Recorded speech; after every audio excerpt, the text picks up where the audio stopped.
Welcome to the Great Detectives of Old Time Radio. From Boise, Idaho, this is your host, Adam Graham. If you have a comment, email it to me, box13@greatdetectives.net. Follow us on Twitter at Radio Detectives and become one of our friends on Facebook. Facebook.com/Radio Detectives. Well, this is the second of our preview episodes in support of our listener support campaign. You can support that at support.greatdetectives.net. And during the listener support campaign, for a donation of $20 or more, we'll send you not only access to our premium site, but a free ebook of your choice. All I Needed to Know I Learned from Columbo, or one of my 3 superhero comedy novels. And in addition to that, you'll receive an additional thank you gift. Among the options we have available is we have some audiobooks. There are some that you can get for $20, and that would be the 3 that are listed on the main page, the superhero comedies and All I Needed to Know I Learned from Columbo. Plus, we also can send Doc Savage, The Forgotten Realm, for a donation of $20 or more. Or for a donation of $100 or more, we will send you your choice of any available Nero Wolfe or Agatha Christie novel on Audible.com. That's $100 or more for any Nero Wolfe or Agatha Christie novel. And we have a lot of other options, radio dramas, gift certificates. You can check them all out at support.greatdetectives.net. Well, now we get to probably the most requested series that we have run into, and that is Richard Diamond, which was nominated by 3 listeners on Facebook, Kim and Charles and Renee. So we'll bring that to you. In some ways, this program really kind of combined the 2 aspects of Dick Powell's career. He started out as really a kind of a comedic singer in a lot of light romantic comedies. And then when he hit 40, he landed the role of Philip Marlowe in Murder My Sweet, and went on to play actually some darker roles in Johnny O'Clock and Dark Corner. And what you kind of get here is a balancing out of those 2, as you get a lot of comedy, but also of some pretty heavy violence. And it's an interesting combination, and it's one that's been a classic with so many radio fans. So we're pleased today to bring you Richard Diamond from November the 12th of 1949, and the title is The $50,000 Diamond Heist.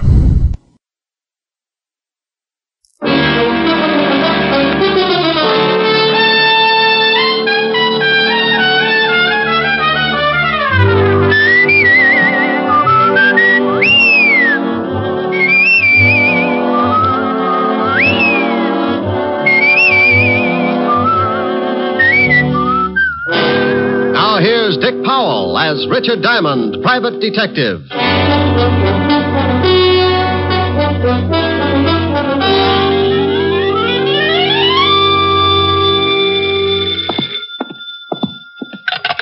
Diamond Detective Agency, a corpse to fit every pocketbook. Rick? Oh, hello, Helen, baby. Let me sit down. Oh. Rick, what's the matter? You sounded like your arches just broke. You got the right idea, baby. Oh, but your geography is cockeyed. Are you really hurt, Rick? Believe it or not, I was trampled by a herd of horses. Oh, Rick, you idiot. Now tell me what did happen. Okay, one horse. You ruined me for life. You went horseback riding? Oh, I don't believe it. Yeah, want to see my bull legs? You actually did. Uh-oh. Took a girl to get you to ride a horse. But it was some slinky blonde. No, baby, it was a Palomino. And look, let's get off horses. I've had enough to last me. What's with the early call? Early? Rick, did you just get in? It's after 11. I was dreaming of you, baby. You wouldn't have wanted me to stop just to get into the office? It's probably a whole harem. Helen, you got to stop that peeking. You read the morning papers? They come out in the morning? Now, you stop that. Did you read them? Oh, didn't have a bet down. Why? You on the society page again? Oh, much more exciting than that. The police commissioner's house was robbed of $50,000 worth of diamonds last night, and his gardener was murdered. What? I thought that would fetch you. Better get a paper.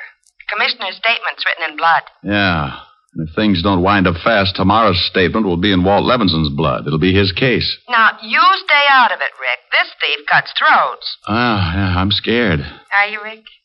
Well, come over tonight, and I'll frighten you at close range. Say 8. I'll practice my knee knocking so I'll be in good form. And stay in. No nightclubs. At the sound of the castanets, Francis can open the door. It'll be me and my knees. See you tonight, baby. Bye.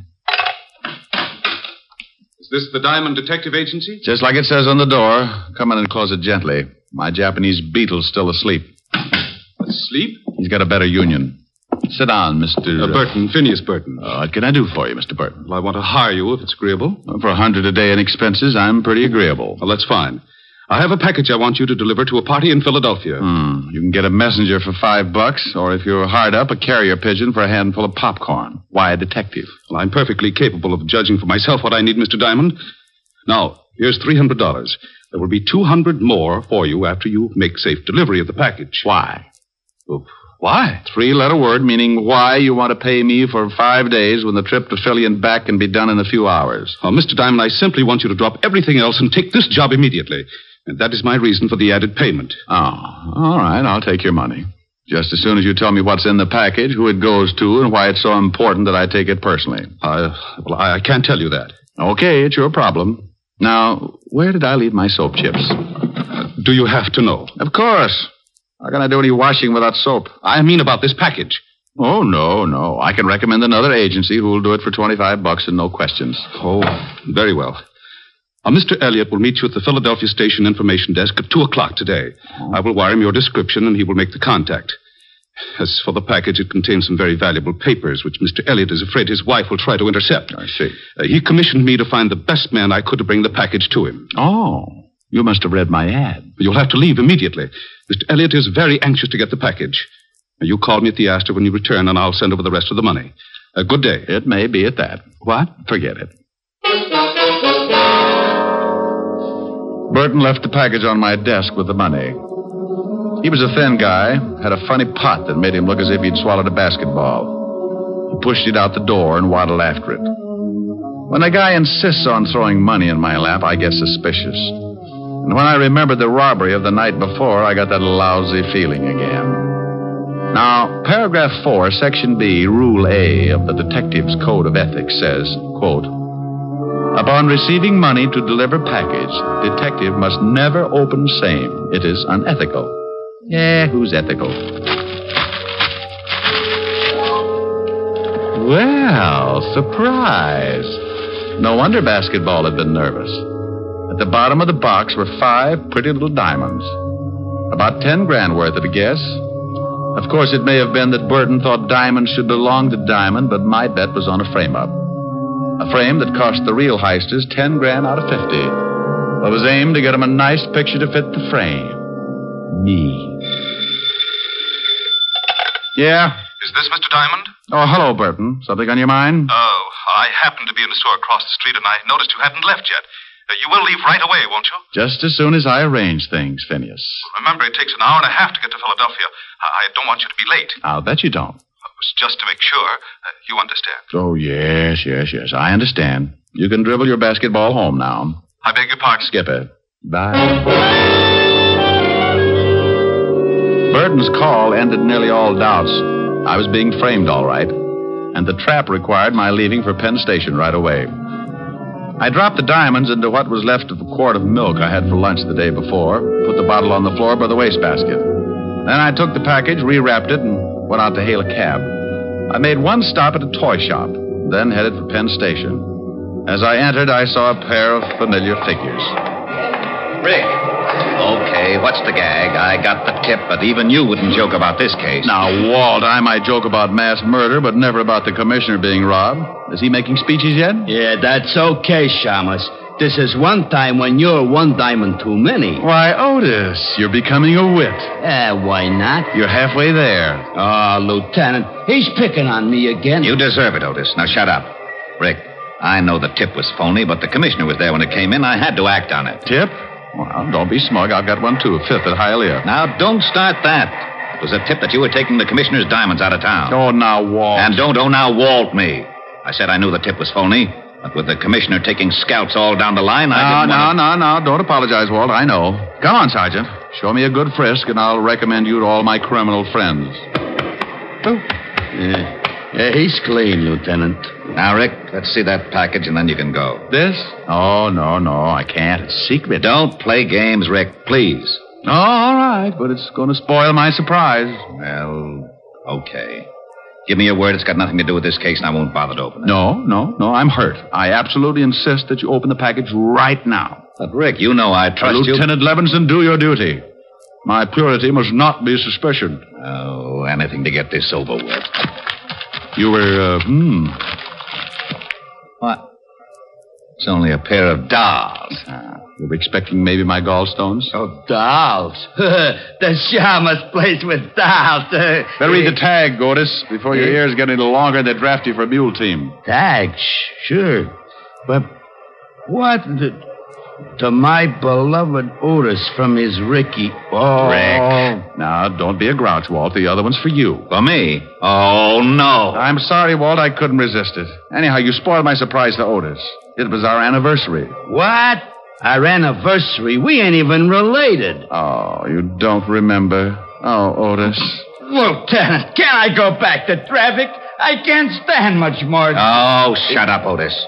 Rick, if we weren't such good friends, Walt. Hey, now you're upset. Upset? Why should I be upset?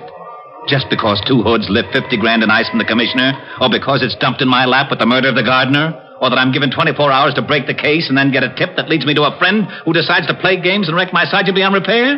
Now, why should I be upset?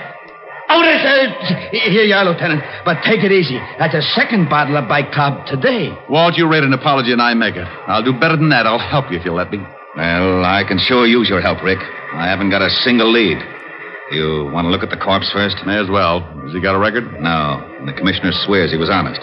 Probably stumbled onto the thieves and they had to put him away. How about the rest of the servants? They were all out. Commissioner and his wife were at a party. They'd given the entire staff the night off, but I guess perhaps the gardener returned a little early. Yeah, well, let's go down and take a look at him. I've got a personal interest that makes me want to crack this case. Client? Call him an ex-client. I'll explain him later. Come on.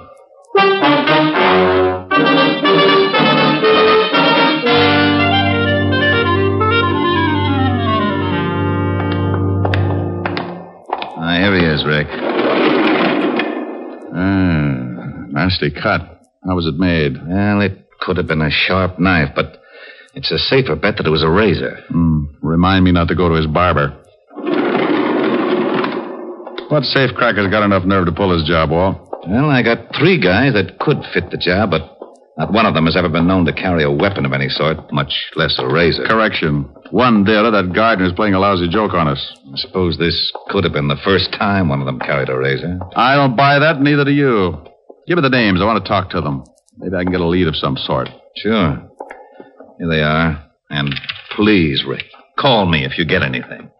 If I can find the nickel. Bye.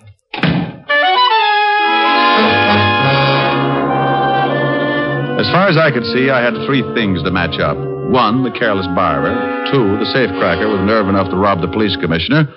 And 3, the reason why I was picked as the pigeon. I gave up the idea of hunting for Burton, the guy who came into my office. He was probably a flunky and not worth running down. So I checked the names I got from Walt, grabbed a cab, and headed for the Bronx. The first turned out to be an ex-con trying to go straight by working in a Bronx hash house. The second was likely, but he'd kissed his wife with a beer bottle and spent last night in jail. At the third address, down in Greenwich Village, I met a landlady with gin-loaded tonsils and a cute mustache. She tipped me that my third prospect, Vincent Mayer, might be playing pinochle at Pietro's. which turned out to be a cafe with a 30-foot bar, 3 tables, and a back room. Hey, barkeep. Yeah. What'd it be, friend? Milk, no chaser. Milk? Who makes it? Oh, you mean like from cows? Never carried the stuff. Where can I find Vince Mayer? Why don't you ask me, handsome? Wow. Hello, baby. Now, do I look like a baby? No. My name's Jean. What do they call you? Take your pick. Call me Rick. Hey, you talk funny. But you're awful nice. Too nice to be hunting for Vince Mayer. He's a bad boy, Rick. Yeah. Well, I'm trying to be a hero. Where is he? In the back room. There. The guy with the light hair. But be careful. Thanks, baby. I'll buy you a palace. You can figure me for 80 mil, Joe, 20 clubs, 20 spades, and 40 pinochle. What? No diamonds? Hey. Well, look who's here. What do you want, Shamus? Vince the Iceman, isn't it? Well, now, let's see. Sing Sing, class of 38. Where's your school tie, Vince? The name is Mr. Mayor to you, Diamond, and privates are not welcome here. It's a closed game. Yeah. Move on. Give me a reason. You want to play dead? Oh, come on, Vince. You're not going to get upset just because I think you robbed the commissioner? You did, didn't you? I told my story to the cops. I'll bet. But you didn't answer my question. And here's another. Who's your barber? You're asking for it, Diamond. I was brought up right. Now, let's get off this cat and mouse kick. I want some answers, Vince. Do you? That's right, Junior. I do. All right. Call him, Joe. Hey, what? All right, Joe. Stop it. That's enough, Joe. All right, now drag him out in the alley. Vince, can I, Yeah, okay. Maybe it'll teach him not to get so nosy. But keep that razor in your pocket. I will, honest. This is gonna be real fun. Come on, Shamus. Here's where I do some road work on your liver.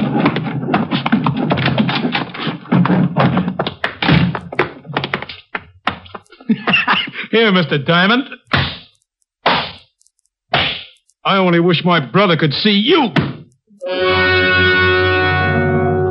When I came to, I was curled up around a round metal object I couldn't see, and I felt as if I was smothered in a mountain of cotton. And getting out of it was like trying to shovel sand with a pitchfork. I finally managed to move and wished I hadn't, for a company of Bengal Lancers began target practice on my side. So I quit trying and lay still for a long moment. Then a voice came fizzing through the cotton at me. Hey, mister, are you alive? Well, if I'm not, you're an angel, and this is a harp. Well, I'm sure no angel. That's the garbage can. So I guess you're not dead. Matter for debate, Jeannie. Oh, help me up, will you? Sure. Here. There. Can you stand? Practically anything after this. Ooh. Hey, you hurt pretty bad. Come on, lean on me. My place isn't far. I'll take you there so you can lie down. Best offer I've had today. Lead on, Angel.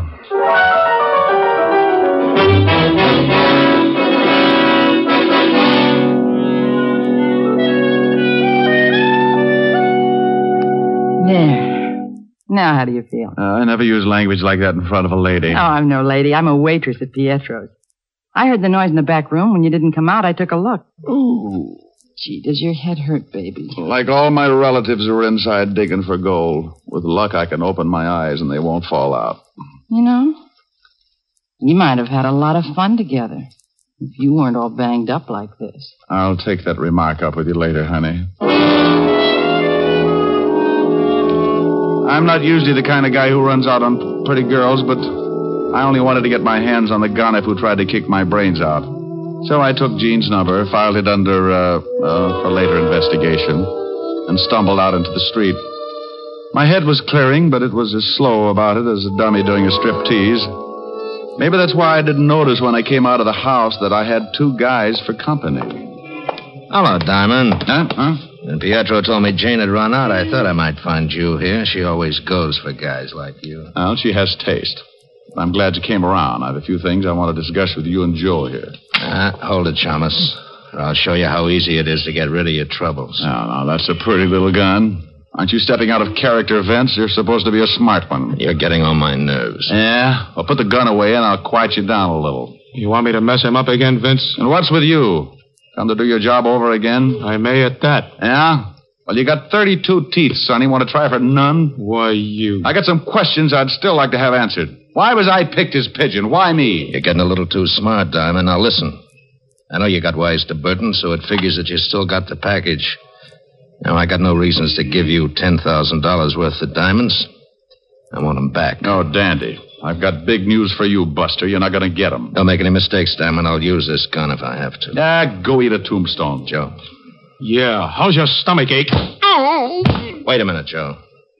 Now, Diamond, look, you can have a choice. You bring the rocks to me at Pietro's in an hour and we'll forget the whole thing. Or don't. And I'll send Joe with a few friends to call on you. And for the last time. For a few sick minutes, I leaned against the wall, wondering if I wanted to live. One thing I was certain of was that Vince Mayer was never going to get those diamonds back. Or was he? An idea began to percolate in my head to the tune of an old rhyme about a goose and a gander. And I got inspired enough to sit up and forget my aching ribs. When it simmered into a full-scale boil, I grabbed a cab, went back to my office, and got the diamonds out of the milk bottle where I'd hidden them. Then I headed for the village fast. I was soon banging on a door there like a drummer playing Bob. So I owe you money. Hold your horses. Well, if it ain't my cripple. I got the bruises to prove it. Come on in. Are you really recovered? What? Oh, no, not that much, Angel. Then? I need some answers. What do you know about Vince and Joe? Not too much. Enough to dislike him plenty. That Vince got me canned for leaving Pietro's to take care of you. That's why I'm back home. I know he's a smoothie, and I think he's a big-time jewel thief. That much I know. How about Joe, the dog-faced boy? Him, he's just a punk. I think his real name is Fanchi or Franchetti or some such thing. Franchetti? Yeah. I don't know why, but they call him Joe the Barber. Oh, Joe the Barber. Yeah. Isn't that silly? He cuts hair, it isn't. But I'll lay 8-1 this guy works on throats. Thanks, Angel. You've tied up my 3 points. What are you talking about? Your friend Vince Mayer lifted $50,000 in ice from the police commissioner last night, and his accomplice, Joe, gave the gardener a shave. You mean murder? On the button. The gardener's throat was sliced from life to death. And now, baby, look. How would you like to earn $100? Sure. Is it legal? Well, no. I'll take it.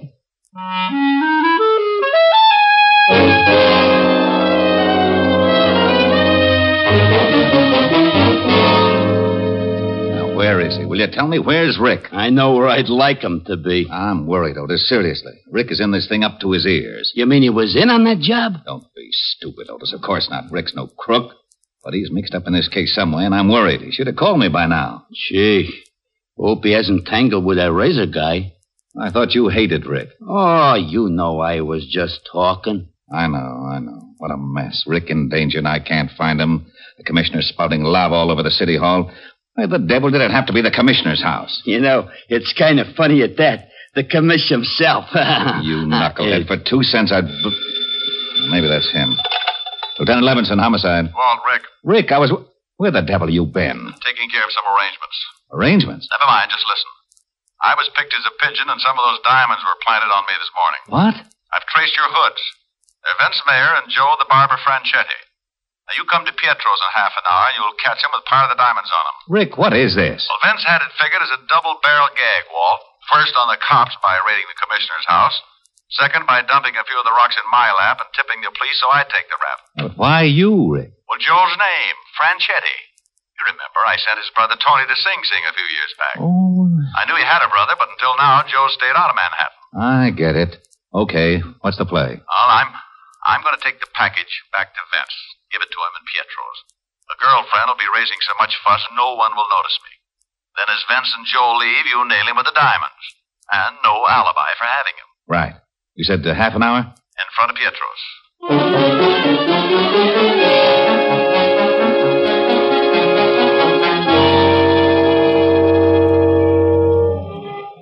Take a peek, Angel. Through the window. There's my party at the back table. Now, you know what to do. Yeah. I keep yelling till you get back to me. Right? As rain. I'll make it a good one. I got good lungs. Let's go in.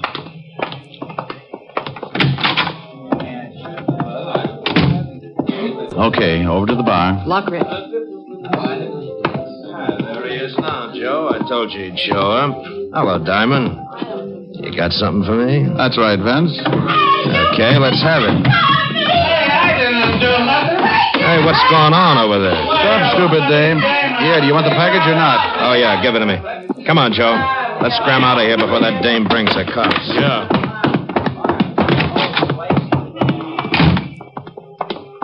That's an easy way of getting back the 10 grand, ain't it, Vince? Shut up. Come on. Take it easy now. Okay.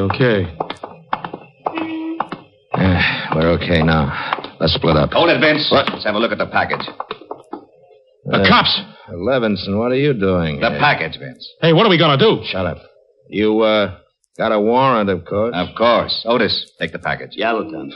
You can't arrest me. I don't even know what's in that package. It was given to me by a friend. Now, don't use the term so loosely, Vince.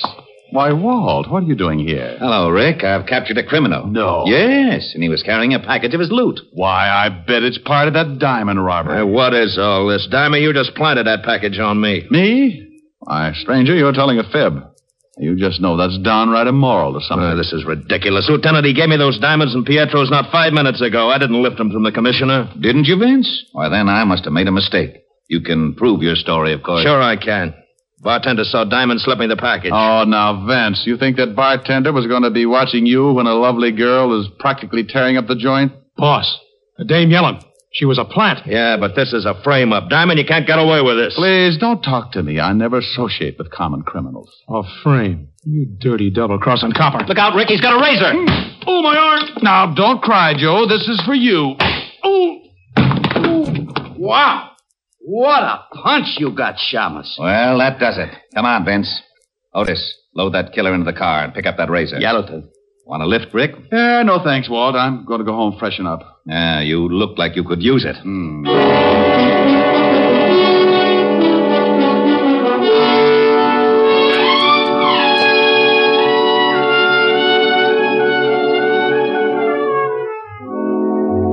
I left Walt and headed for my apartment, where I grabbed a stomach full of vitamins and planted myself under the hot shower. It felt so good I fell asleep. And if Walt hadn't phoned, I'd have probably become the only man in history to drown in the shower. Walt shocked me wide awake with the news that he was holding a $1,000 reward for me. I gave him my nicest thank you and made a mental note to drop by and give half of it to Jean to make up for her losing her job. Around about 8 o'clock, after I'd taken care of dividing the reward, I steered for 975 Park Avenue, made it with no trouble, and rang the bell to Helen's apartment.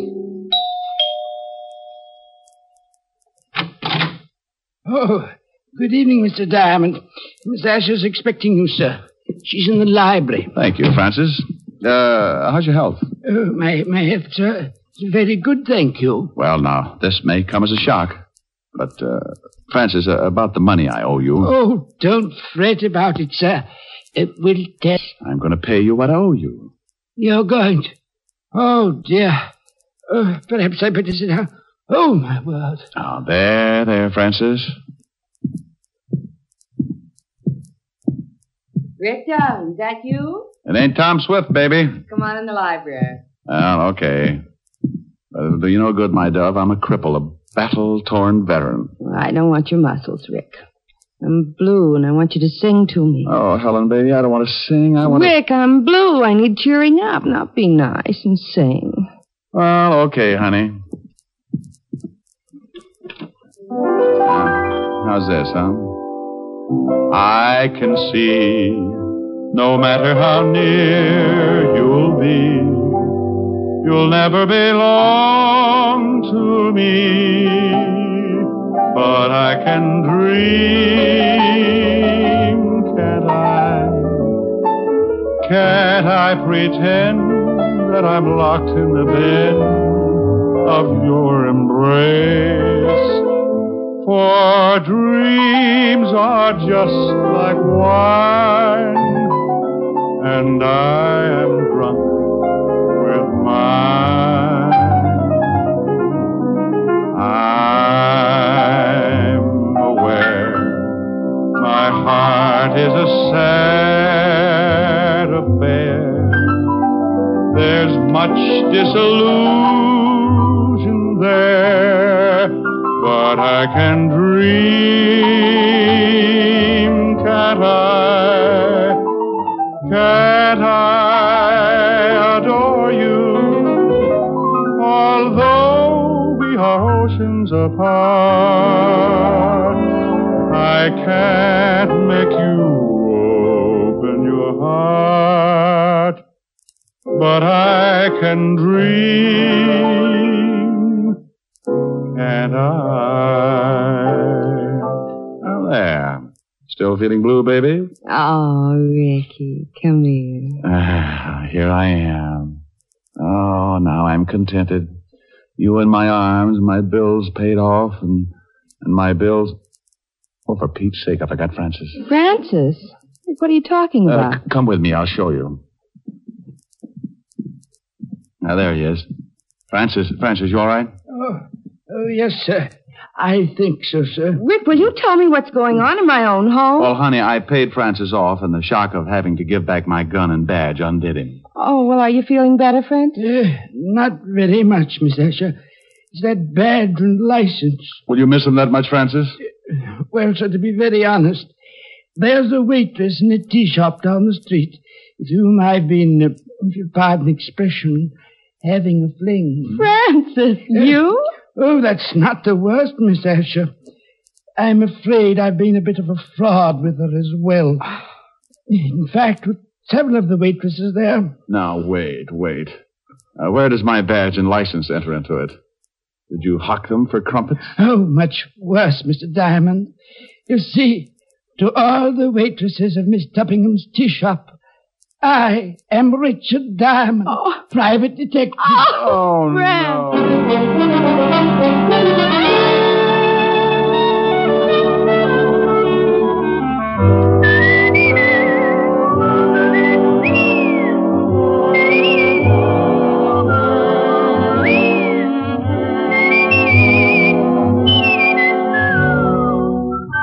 You have just heard Richard Diamond, Private Detective, starring Dick Powell. Helen was played by Virginia Gregg, Gene Tatum, William Conrad, Tal Avery, and Bob Carroll.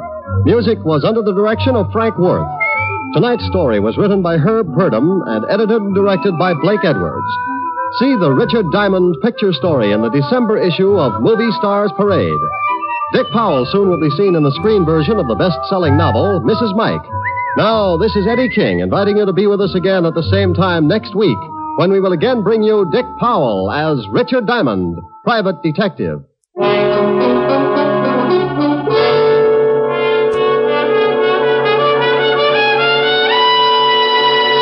Listen tonight to NBC for a star lineup of entertainment. Every Saturday on NBC, you can hear such stellar programs as Hollywood Star Theater, Ralph Edwards' Truth or Consequences, Your Hit Parade, A Day in the Life of Dennis Day, The Judy Canova Show, Grand Ole Opry, and songs by Morton Downey. There's always a program of interest on NBC, so keep tuned here. Shortcut to Death with Fred McMurray is next on NBC. Welcome back. I love this series, particularly the comedic parts. I actually had to listen to a couple of episodes. The one I listened prior to this was just too funny that people think that was kind of representative of the series. This you kind of saw the way it typically balanced out here. And pretty well plotted and with, like I said, a great mix of the hard-boiled and lighter elements. So, a solid episode, and like I said, it will be coming down to you in the next couple of years. So, something to look forward to. All right, well, before we do go, I want to encourage you to support our listener support campaign at support.greatdetectives.net. Among the options we have available, at the $100 level, we have your choice of several great DVDs of classic television shows, including Dragnet and Columbo and Monk. We've got actually quite a few options there. And there's options for seasons and complete sets. You can check them all out at support.greatdetectives.net. Well, that will do it for today. Join us back here for yours truly, Johnny Dollar, tomorrow, and send your comments to Box 13. Follow us on Twitter or Radio Detectives, and become one of our friends on Facebook. Facebook.com/Radio Detectives. From Boise, Idaho, this is your host, Adam Graham, signing off.